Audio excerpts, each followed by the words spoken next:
தமிழ் சினிமாவோட ஒரு most iconic combo அப்படின்னா சிம்பு சந்தானம் அவங்களை சொல்லலாம். சந்தானம் அவரோட எர்லியர் ஸ்டேஜஸ்ல பாத்தீங்கன்னு வச்சுக்கோங்களேன், அவரோட ஐகானிக் பிலிம்ஸ் அப்படின்னு பாத்தீங்கன்னா மன்மதன், வல்லவன் இந்த மாதிரி படம்லாம் நம்மளால மறந்திருக்கவே முடியாது. ஏன்னா வந்து காமெடிஸ் தான் இன்னைக்கு பார்த்தாலும் வந்து பயங்கரமா இருக்கும். அவங்க லாஸ்டா சேர்ந்து பண்ண வாலு படம் கூட பயங்கரமா இருக்கும். இதெல்லாம் இப்ப ஏன்டா சொல்ற அப்படின்னு கேட்டீங்கன்னு வச்சுக்கோங்களேன், அந்த காம்பினேஷன் இப்போ மறுபடியும் ரிட்டர்ன் ஆக போகுது.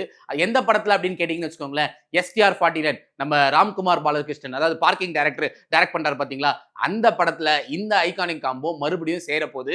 இதுக்கான எல்லா பேச்சுவார்த்தையும் முடிஞ்சு சந்தானம் அவர்களுக்கு ஒரு 10 கோடி ரூபாய் பக்கம் வந்து சம்பளம் பேசி ஃபைனலைஸ் பண்ணியிருக்காங்க. இப்போ அந்த படத்தோட ஷூட்டிங் வந்து முன்னாடி மார்ச் எண்ட்ல ஸ்டார்ட் ஆகும் அப்படின்ற மாதிரி சொல்லியிருந்தாங்க. ஆனா இப்போ அந்த படத்தோட ஷூட்டிங் வந்து கொஞ்சம் டைரக்டர் வந்து இன்னும் கொஞ்சம் கதையை வந்து இன்னும் நல்லா மெருகேற்றணும், எனக்கு இன்னும் கொஞ்சம் டைம் கொடுங்கன்னு கேட்டிருக்காரு. ஸோ மே மந்த் இந்த ஷூட்டிங் வந்து கண்டிப்பா ஸ்டார்ட் ஆகிறதுக்கான வாய்ப்புகள் இருக்கு. அப்படி ஸ்டார்ட் ஆனா இந்த படத்தை பார்க்கறதுக்கு நான் ரொம்ப ஈகரா வெயிட் பண்ணிருக்கேன். ஏற்கனவே எஸ்டிஆரோட அடுத்த படமா இதான் ரிலீஸ் ஆகும்னு சொல்றாங்க. அது போக ஐகானிக்கான இந்த காம்போவை மறுபடியும் ஸ்கிரீன்ல பார்க்கறதுக்கு நான் ரொம்ப ஈகரா வெயிட் பண்ணிட்டு இருக்கேன். நீங்க வெயிட் பண்ணிட்டு இருக்கீங்க அப்படின்னா கமெண்ட்ல சொல்லுங்க.